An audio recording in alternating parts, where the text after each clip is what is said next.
Hello everyone, today I'm here to share with you what I read in the month of November. November was a highly productive reading month for me. I read a total of 9 books, thanks most in part to the 24 and 48 readathon. The first book that I finished in the month of November was Throne of Glass by Sarah J. Maas.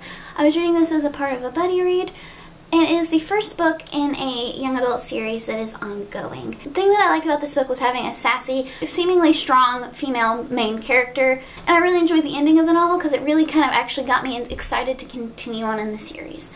Things I didn't like, we were constantly being told that the main character was a kick-ass, world-renowned assassin, but I just didn't believe it, partially because of some of her actions where, for example, at the beginning of the book, she is released from an enslavement that she's been in for an entire year, and the first thing that she's concerned with is her appearance towards other young men, and that just felt unlikely, unsettling, and maybe that's a bit harsh. Maybe some people can switch from being enslaved to worrying about their appearance like that. And I also felt like there was an unnecessary love triangle in this story. And so I ended up giving Throne of Glass by Sarah J. Maas 2 stars out of 5 on Goodreads. The next book that I read was The Girl Who Fell Beneath Fairyland and Led the Revels There by Catherynne Valente. This is the second book in the Fairyland series, and what I love about these books in general is the beautiful descriptive writing that isn't boring, and I love the way that Catherynne Valente writes that it's not at all patronizing, and it's a book that I feel like can be enjoyed by any age group. I also really enjoyed the complicated themes that this book dealt with that I will go into more detail in a full review. The only thing that I didn't like about this book was that I felt like it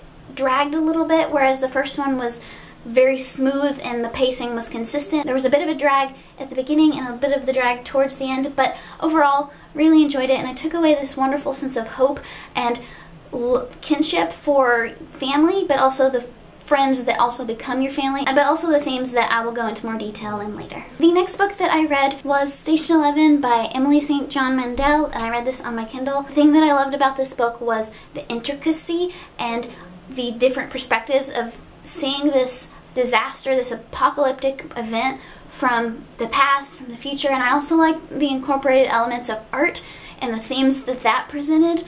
The only things that I didn't like about this book is kind of a problem with this kind of storytelling in general, the fact that everything, all of these different storylines just happened to work out very well and be connected in a very neat and nice way, but like I said, I think that that's a thing that happens in this kind of storytelling. Otherwise, I absolutely adore this book. It was one of those books that as soon as I finished it, I wanted to start over and read it again, so I will be reading it in the upcoming months. And the rest of the books that I have to share with you, I read all of them during the 24 and 48 readathon, so if you'd like to know more details than I share, you can check out that wrap-up. And I will probably also be doing book reviews for each of these in the future. The first book I read during the readathon was Miss Marvel Volume 1 No Normal by G. Willow Wilson with art by Adrian Alifano. The main thing that I enjoyed about this book was the coming-of-age aspect of a young woman figuring out her beliefs but also having to deal with superpowers, and it was fun and the art was gorgeous.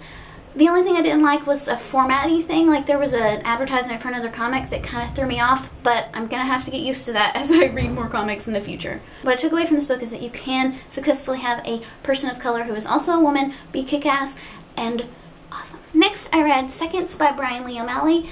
I loved the artwork. I loved the sassiness that comes along with being Bryan Lee O'Malley, and I loved the female friendship that was in this book. I don't really have anything negative to say. As I said in my wrap-up, I think that some people might find it hard to suspend their disbelief, but I think that Bryan Lee O'Malley does a really good job of just kind of whisking you away into these fantastical elements and you just believe them. And what I took away from this book was kind of a cliche, but that sometimes you make mistakes and you just have to live with them and grow from them. Then I read Yes Please by Amy Poehler. I really enjoyed the genuine honesty of this book. I also enjoyed the segment about Parks and Recreation because that is what ultimately brought me to Amy Poehler. I didn't really like the non-linear format of this memoir. I was more, because it was of my expectations, I was expecting more of a memoir of her life in a linear way, and that isn't what this is. This is more like a life guide than a linear story of Amy Poehler's life. What I took away from this book is that there's a lot of ways to be a strong woman, and that Amy Poehler is just a pretty awesome human being. Next, I read The Gigantic Beard That Was Evil by Stephen Collins.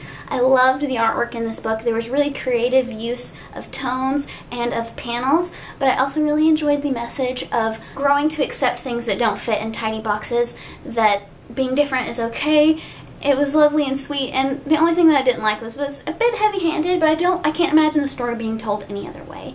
And like I said, I took away from it this excellent feeling of hope that, you know, society may come around to being more accepting in the future. The next book that I read was The House on Mango Street by Sandra Cisneros. I loved the voice of the main character in this book. I loved the interesting format of these little glimpses. It was also something that I had a hard time with because I don't feel like I got enough, and if it's more of a compliment than a negative, is that I needed more. I needed to see more through the eyes of this main character, and the glimpses just didn't paint a complete enough picture. But overall, I took away from this book the importance of diverse books, because my mother is a Latina woman and the young lady in this book is Latina, and I saw a lot of similarities in the stories my mom used to tell about her childhood, and I feel like if my mom had had something like this to read as a child, she may have been more of a reader as in her adult life. And last, but certainly not least, I read The Slow Regard of Silent Things by Patrick Rothfuss.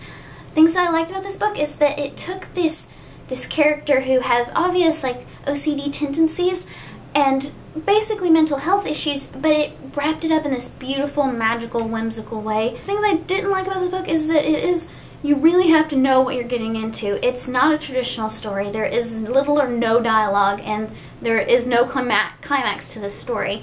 So you have to go in knowing that, and you also have to savor this book and read it in chunks, because if you read it all at once, at least in my experience, it's not nearly as satisfying. If you are a fan of The Name of the Wind and The Wise Man's Fear, after reading those and you are interested to see more from this side character, I would suggest picking it up, but maybe pick it up from your library. I took away from this book that sometimes I need very traditional storytelling, and I was expecting that from Patrick Rothfuss, but that it's not fair for me to judge this book based only on its expectations, and it will definitely be one that I reread so that I can re-experience it and maybe reevaluate my thoughts. And that's it. Those are all the books that I read in the month of November. As always, please feel free to share your thoughts on any of the books that I mentioned here today in the comments below, and stay tuned for a more in-depth video for any of these books.